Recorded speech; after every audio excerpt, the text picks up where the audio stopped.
இனி எடப்பாடி பழனிசாமியை முகமூடியார் பழனிசாமி என அழைக்க வேண்டும் என்று டிடிவி தினகரன் தெரிவித்தார்.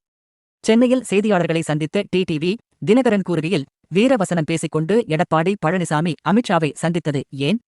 உள்துறை அமைச்சரை சந்தித்து வெளியே வரும்போது முகத்தை மூடி வரவேண்டிய அவசியம் என்ன?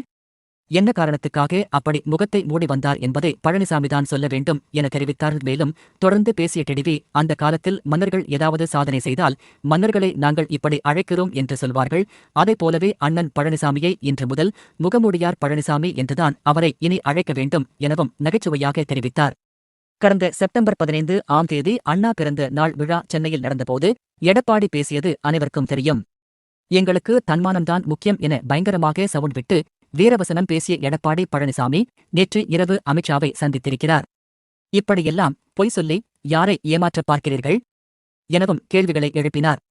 தமிழ்நாட்டு மக்களையும் மற்ற அரசியல் கட்சியைச் சேர்ந்தவர்களையும் எடப்பாடி பழனிசாமி இனிமேலும் கண்டிப்பாக ஏமாற்ற முடியாது எனவும் டிடிவி தினகரன் தெரிவித்தார்.